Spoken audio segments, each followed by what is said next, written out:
ಸೋತರೆ ನಮ್ಮವರೇ ನಮ್ಮನ್ನು ನೋಯಿಸಿ ನಗುತ್ತಾರೆ ಎಂದು ಹೇಳುತ್ತಾ ವೇದಿಕೆ ಮೇಲೆ ಆಸೀನರಾಗಿರುವ ಗೌರವಾನ್ವಿತ ಅಧ್ಯಕ್ಷರೇ, ಅತಿಥಿಗಳೇ, ನಮ್ಮ ಶಾಲೆಯ ಮುಖ್ಯೋಪಾಧ್ಯಾಯರೇ, ಶಿಕ್ಷಕರೇ, ಊರಿನ ಹಿರಿಯರೇ ಹಾಗೂ ನನ್ನ ಎಲ್ಲ ಸಹೋದರ ಸಹೋದರಿಯರೇ, ತಮಗೆಲ್ಲರಿಗೂ 76ನೇ ಗಣರಾಜ್ಯೋತ್ಸವ ದಿನದ ಶುಭಾಶಯಗಳನ್ನ ತಿಳಿಸುತ್ತಾ ಈ ಶುಭ ಸಂದರ್ಭದಲ್ಲಿ ಗಣರಾಜ್ಯೋತ್ಸವದ ಕುರಿತು ಒಂದೆರಡು ಮಾತನಾಡಲು ನನಗೆ ಅವಕಾಶ ಸಿಕ್ಕಿದ್ದು ತುಂಬಾ ಸಂತೋಷವಾಗಿದೆ.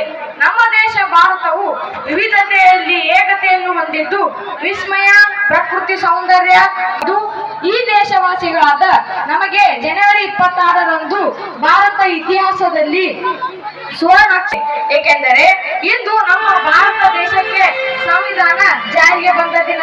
ಅದರ ಸವಿ ನೆನಪಿಗಾಗಿ ಪ್ರತಿ ವರ್ಷ ಜನವರಿ 26ರಂದು ಇಡೀ ಭಾರತ ದೇಶ ಸಂಭ್ರಮದಿಂದ ಗಣರಾಜ್ಯೋತ್ಸವವನ್ನು ಆಚರಿಸಲಾಗುತ್ತದೆ. 1947 ಆಗಸ್ಟ್ 15ರಂದು ನಮ್ಮ ದೇಶ ಸ್ವತಂತ್ರಗೊಂಡಿತು. ಆದರೆ ತನ್ನದೇ ಆದ ಸಂವಿಧಾನವನ್ನು ಹೊಂದಿರಲಿಲ್ಲ. ನಂತರ ಡಾಕ್ಟರ್ BR ಅಂಬೇಡ್ಕರ್ ಅವರ ನೇತೃತ್ವದಲ್ಲಿ ನಮ್ಮ ಭಾರತ ಸಂವಿಧಾನನ ಕರಡನ್ನ ಸಲ್ಲಿಸಿದ್ದು. ನಂತರ 1949 ನವೆಂಬರ್ 26ರಂದು ಸಂವಿಧಾನವನ್ನು ಅಂಗೀಕರಿಸಲಾಯಿತು ಮತ್ತು ಅಧಿಕೃತವಾಗಿ 1950 ಜನವರಿ 26ರಂದು ಜಾರಿಗೆ ತರಲಾಯಿತು. ಅದೇ ದಿನವೇ ಭಾರತದ ಮೊದಲ ರಾಷ್ಟ್ರಪತಿಯಾಗಿ ಡಾಕ್ಟರ್ ರಾಜೇಂದ್ರ ಪ್ರಸಾದ್ ಅವರು ಅಧಿಕಾರವನ್ನ ಸ್ವೀಕರಿಸಿದರು. ಇನ್ನು ಪ್ರತಿ ವರ್ಷ ಗಣರಾಜ್ಯೋತ್ಸವದ ದಿನದಂದು ದೆಹಲಿಯಲ್ಲಿ ಭವ್ಯ ಪರೇಡ್ ನಡೆಯುತ್ತದೆ ಮತ್ತು ಭಾರತ ಮಿಲಿಟರಿ ತಮ್ಮ ಸಾಮರ್ಥ್ಯವನ್ನು ವಿಶ್ವಕ್ಕೆ ಪ್ರದರ್ಶಿಸಲಾಗುತ್ತದೆ.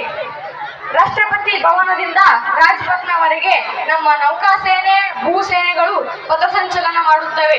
ಧೈರ್ಯ ಸಾಹಸಗಳಿಂದ ಮಹತ್ವದ ಸಾಧನೆ ಮಾಡಿದ ಮಕ್ಕಳಿಗೆ, ಸಾಧಕರಿಗೆ ಕೀರ್ತಿ ಚಕ್ರ, ಅಶೋಕ ಚಕ್ರ, ಪರಮವೀರ ಚಕ್ರ ಹೀಗೆ ಮುಂತಾದ ಪ್ರಶಸ್ತಿಗಳನ್ನ ನೀಡಲಾಗುತ್ತದೆ. ಹಾಗೆ ನಮ್ಮೂರಿನವರೇ ಆದ ಕಾಶಿರಾಯ ಹುತಾತ್ಮ ವೀರ ಯೋಧ ಕಾಶಿರಾಯ ಬೊಮ್ಮನಹಳ್ಳಿ ಇವರ ಹೆಸರಿನಲ್ಲಿ ಅವರ ಧರ್ಮ ಪತ್ನಿಯಾದ ಸಂಗೀತಾ ಬೊಮ್ಮನಹಳ್ಳಿ ಇವರಿಗೆ ವೀರ ಶೌರ್ಯ ಚಕ್ರ ಪ್ರಶಸ್ತಿಯನ್ನ ನೀಡಲಾಗಿದೆ. ನಮ್ಮ ಭಾರತ ದೇಶವು ಸಾರ್ವಭೌಮ, ಸಮಾಜವಾದಿ, ಜಾತ್ಯತೀತ ಮತ್ತು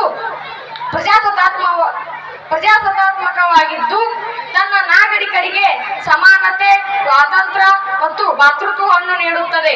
ನಮ್ಮ ಅದ್ಭುತ ಸಂವಿಧಾನವು ನಮಗೆ ನೀಡಿದ ಮೂಲಭೂತ ತತ್ವಗಳು ಮತ್ತು ಮೌಲ್ಯಗಳನ್ನು ಗೌರವಿಸುವುದು ನಮ್ಮ ಕರ್ತವ್ಯವಾಗಿದೆ.